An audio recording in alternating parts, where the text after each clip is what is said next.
Le dimanche matin, on te dit garde-toi pur. Attends jusqu'au mariage. Et le culte est magnifique. Tu chantes, tu adores le Seigneur, tu danses, tout est parfait. Mais seulement, personne ne t'explique. Personne ne te donne le mode d'emploi. Du lundi au samedi, quand tu es jeune, tu as entre 20, 25, 30, bref, quand tu es célibataire et que tes hormones sont en ébullition, tu es physiquement frustré. Personne ne te parle de l'éléphant dans la pièce. Aujourd'hui dans Wake Up, nous allons parler d'un tabou, d'un sujet tabou. Plus que tabou, nous allons parler de nos désirs, de la masturbation, de la consommation des hormones toxiques, de cette honte, de cette frustration et de cette culpabilité qui te ronge.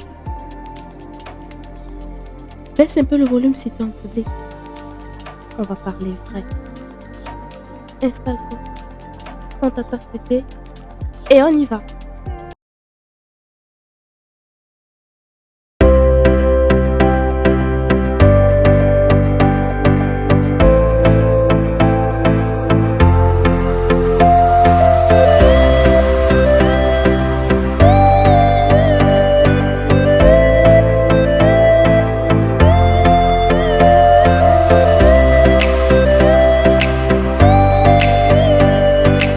Bonjour à tous et bienvenue sur Wake Up.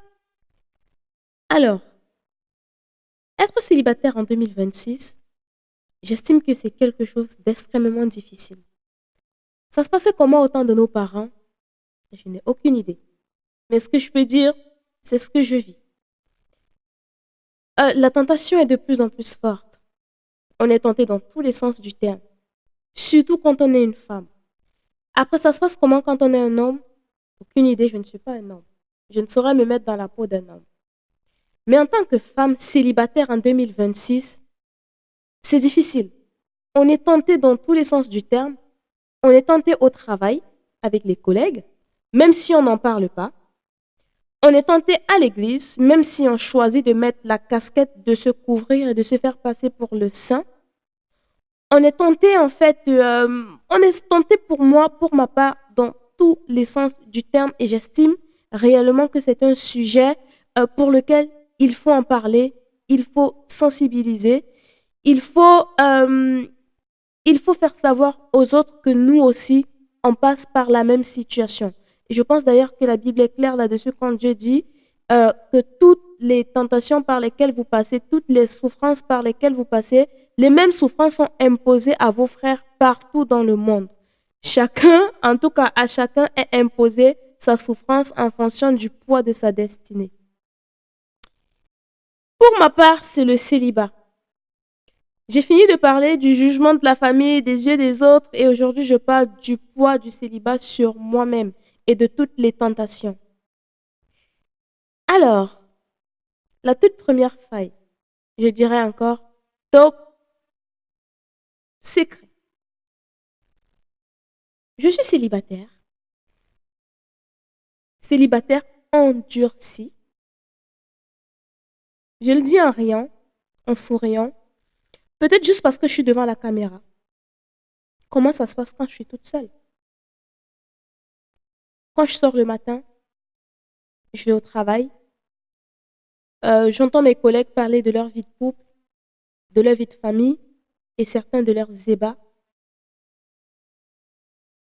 Et que le soir, je dois rentrer, prendre ma Bible, lire, prier, dormir. Comment ça se passe quand 3 jours après ma période, mon corps est en ébullition? Comment ça se passe quand je suis physiquement frustrée et que je ressens moi aussi des désirs? Eh bien oui, je suis un être humain. Eh bien oui, tu es un être humain. Être chrétienne et ressentir des désirs, ce n'est pas un péché. Comment ça se passe quand le dimanche matin, tu arrives à l'église et que tu vois des couples arriver, que tu les vois parfois se faire des bisous, tu les vois parler intimement et toi, tu gères ton célibat? Comment ça se passe quand tu scrolles sur Instagram, ça parle que de ça. Sur Facebook, tu scrolles, tu scrolles, pareil, ça parle que de ça. C'est que des couples. Tu t'envoies TikTok, pareil. En fait, tous les réseaux sociaux, tu dis, bon, ok, je désinstalle Instagram, je désinstalle Facebook, je désinstalle TikTok. Mais tu t'en vas sur WhatsApp, sur tes statuts. Ça parle que de ça. La frustration est énorme. Si tu n'as pas les pieds sur terre et les yeux en haut dans le ciel, tu ne tiens pas. C'est compliqué. Alors, j'ai parlé tout à l'heure de top secret. Parce que tomber, ça peut arriver. Certains sont tombés. Moi aussi, je suis tombée. Alors, je ne viendrai pas ici qualifier le péché, petit péché, moyen péché, gros péché. Je pense que seul Dieu a cette unité de mesure et seul Dieu saura dire plus tard quel péché est gros, quel est petit, quel est moyen. Aucune idée. Ce que je sais, c'est qu'un jour, je raconte encore mon anecdote. Top secret. Je pense, en tout cas, j'espère pouvoir vous faire confiance. Alors, c'était au travail. Ma toute première année d'alternance. C'était plus précisément en 2020. J'étais à fond dans ma foi. Je priais, mais j'étais une fille spirituelle. Pas les spirituels, j'étais spirituelle, je priais. Et donc, je débutais mon alternance. J'avais d'ailleurs prié, jeûné. Cette alternance était une bénédiction de Dieu, un cadeau du ciel. Donc, je débute mon alternance dès le premier jour. Ah, le diable. Ah, bon, est-ce que même là, on va accuser le diable? Quand nous-mêmes, on n'arrive pas à contrôler nos pulsions, on ne va pas tout le temps l'accuser. Donc, du coup, je suis arrivée le matin, le premier jour, je suis tombée sur le charme d'un jeune homme. Comment expliquer ça? Je n'ai pas compris. Je suis vraiment tombée sur son charme. Et le pire, c'est que pendant que le directeur faisait des présentations, on m'a présenté en fait aux autres collègues et quand je passais à côté de son bureau, bah, je l'ai vu, il était en train de s'embrasser avec une alternante. Et ça ne m'a pas calé, en fait, ça ne m'a pas fait reculer. Par la suite, bah, j'ai aussi été présentée et il y a eu des présentations en tout cas. Et le soir, je suis rentrée chez moi. Je me suis assise en priant. Je me suis dit, mais Seigneur, mais, mais pourquoi? Je prie. J'avais fait 40 jours de jeûne avant de démarrer cette alternance, suppliant Dieu de m'aider, de ne pas tomber dans la tentation, de ne pas. Mais pour autant, le premier jour, je suis tombée sur le charme d'un garçon. Ah, comment vous dire que c'était dur? J'arrivais plus à prier. Je pensais à lui. Et je gérais mon célibat en même temps. Et je devais être pure. Je devais me garder pure. Je devrais attendre jusqu'au mariage. Mais mon célibat aussi me gérait et mon corps me réclamait des choses. Donc ça venait difficile, l'alternance. À un certain moment, je pense que le jeune homme, dans le quotidien, au bout de la deuxième, troisième semaine, il a su. Il a su que j'étais attirée par lui. Et je pense aussi que physiquement, il était attiré par moi. Donc, on s'attirait comme deux aimants. On s'attirait. Et jusqu'à ce qu'arrive le fameux jour, au bout de 3 semaines, bon, en fait, il y avait de l'attirance réciproque, de toute façon.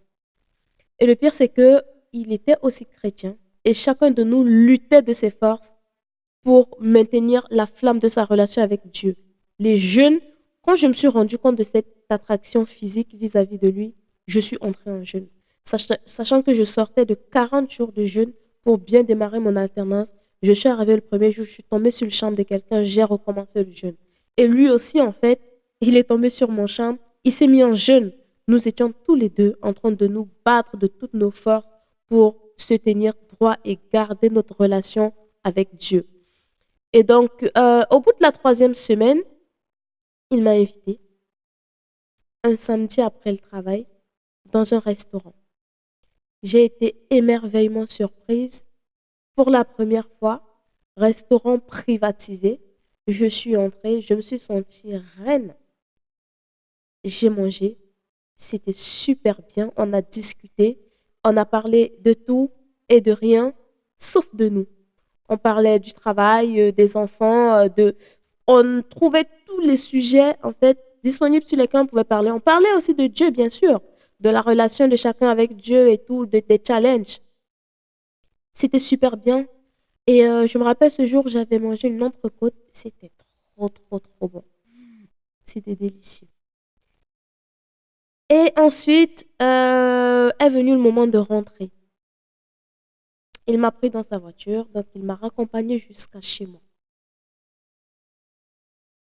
Et c'est là qu'il y a eu un crime.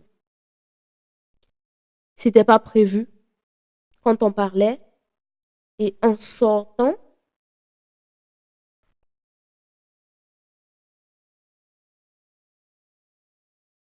on s'est embrassé. Ensuite, je suis sortie.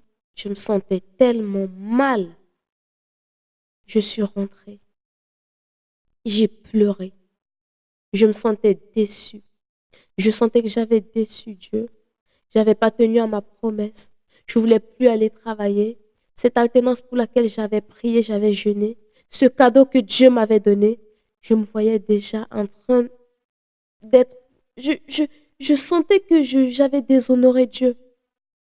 Mais pourtant, le dimanche, il fallait aller à l'église.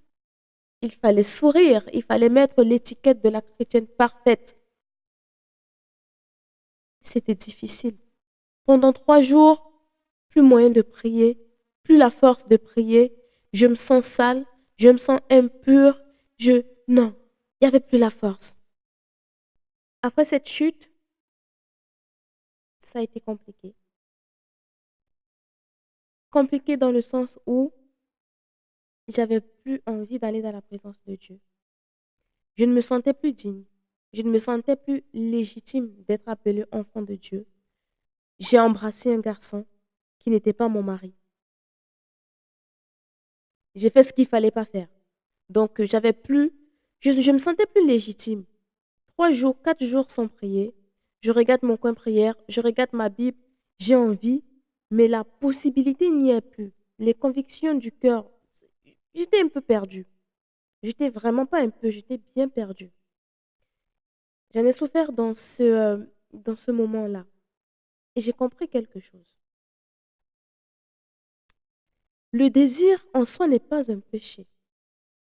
C'est Dieu lui-même qui a créé des terminaisons nerveuses et des hormones dans nos corps. C'est Dieu lui-même qui a créé le désir. Alors, on ne peut pas demander pardon d'avoir un corps qui fonctionne bien. Ce qui se passe, c'est plutôt l'ennemi qui agit dans le secret, qui vient à ce moment te faire croire que tu es différente des autres. Tu es différente des filles de la chorale, tu es différente du pasteur, tu es différente de toutes les personnes qui servent à l'église, à la communication, à la logistique. Il vient te faire croire que tu es la seule personne à avoir des idées tordues dans ton esprit. Que tu es la seule personne à désirer, à avoir envie, euh, bah, à désirer quelqu'un en fait. Mais en réalité, c'est faux. Son objectif à ce moment, c'est simplement de t'isoler pour mieux te manipuler. Donc, pendant cette période, j'entendais principalement deux voix.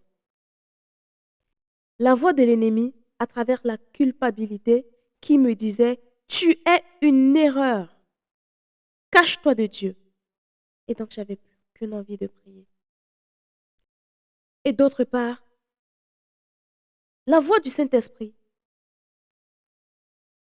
à travers cette forte conviction, qui me disait, tu as fait une erreur.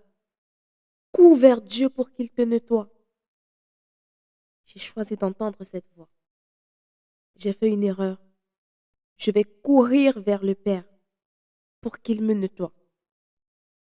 Un soir, j'ai pris mon courage. Je suis allée dans la présence de Dieu. J'arrivais pas à parler. J'ai pas fait une immense prière. Je n'ai pas fait Shabakashta, non. Je suis pas rentrée dans tout ça. C'était juste un moment de silence. J'ai pleuré. J'ai regretté amèrement de l'avoir fait. Et je n'ai pas entendu, non, Auréole, tu as péché. Je n'ai pas entendu un Dieu qui me condamnait. Je n'ai pas entendu un Dieu qui me... non, je n'ai pas entendu un Dieu de condamnation. Au lieu de tout ça, j'ai ressenti une paix intérieure qui a envahi toute mon âme. Et ce soir même d'ailleurs, j'ai dormi au coin prière, tellement la paix était profonde. Le diable cherche constamment à nous isoler à travers ce genre de choses, quand on traverse ce genre de situation. Parce que ce sont des sujets qu'on n'en parle pas forcément à l'église. À l'église, chacun se fait passer pour le plus spirituel. Chacun cache ses challenges, ses épreuves. On se fait passer pour les plus spirituels. Donc le diable va utiliser ce genre de choses pour nous isoler. Cependant, la Bible parle de l'humanité de Jésus. La Bible parle de ce Jésus, en effet, qui a, à un certain moment de sa vie, ressenti de la faim, ressenti de la soif.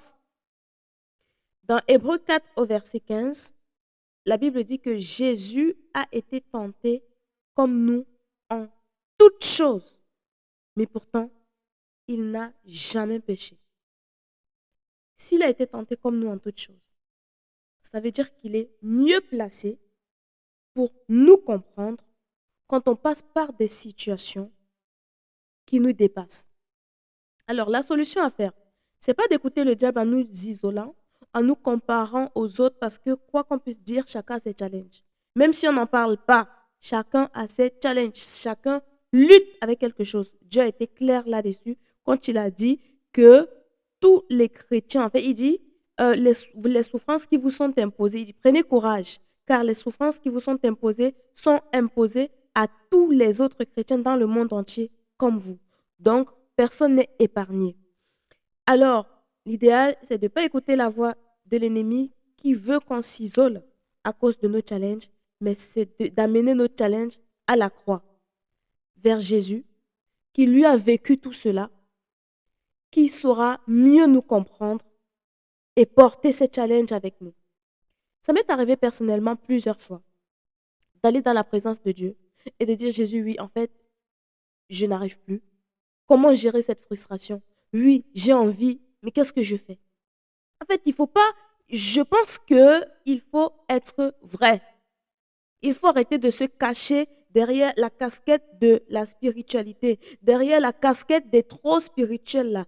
Chrétienne spirituelle, chrétienne religieux de ton corps ne fonctionne pas. Il faut arrêter de vouloir demander pardon parce qu'on a un corps qui fonctionne simplement. C'est pas de ma faute si j'ai envie. C'est mon corps qui fonctionne. Mais cependant, j'ai un souverain sacrificateur qui a été tenté comme moi en toutes choses et qui ne sera pas là pour me juger. Donc, si toi, tu traverses cette situation, rapproche-toi de Jésus.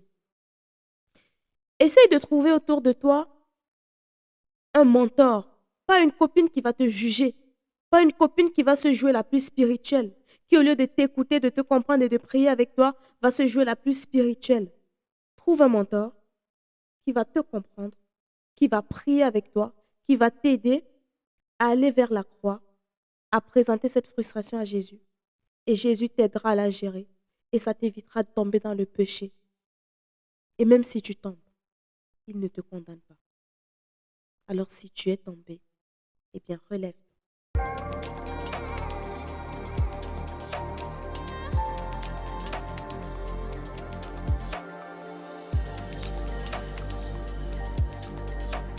Alors, je vais partager avec toi 3 tips qui m'ont aidé à me relever et qui m'aident aujourd'hui à vivre mon célibat dans l'abstinence et dans la pureté.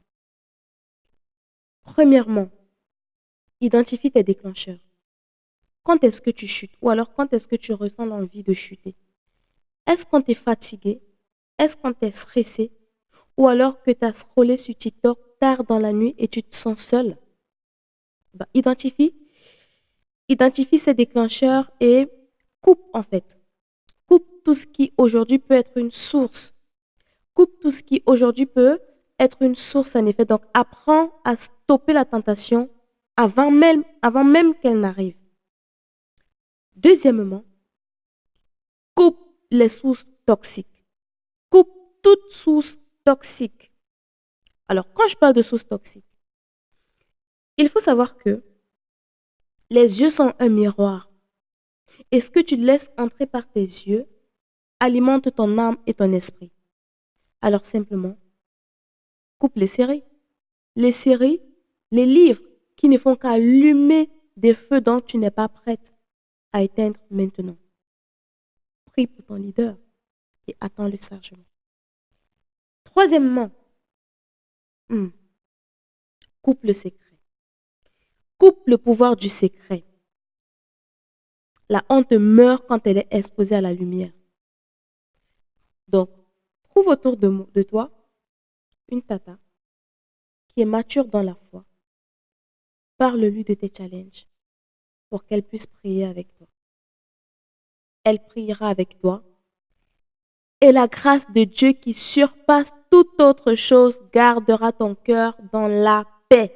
Et tu pourras vivre ton célibat dans la pureté, sans frustration, en Jésus-Christ. Être une jeune femme célibataire et épanouie dans la pureté en 2026, c'est pas une ligne droite, c'est une direction. Alors si tu as trébuché, relève-toi. Souviens-toi d'une chose, la grâce de Dieu est encore disponible. Relève la tête, lave-toi le visage et continue la marche. Si cet épisode a été difficile à écouter, mais qu'elle t'a quand même libéré, garde-le. Ou alors, partage-le avec une amie qui a encore des luttes. Mais surtout, ne dors plus sur ton identité en Christ. Tu es une conquérante. À bientôt et que Dieu te bénisse.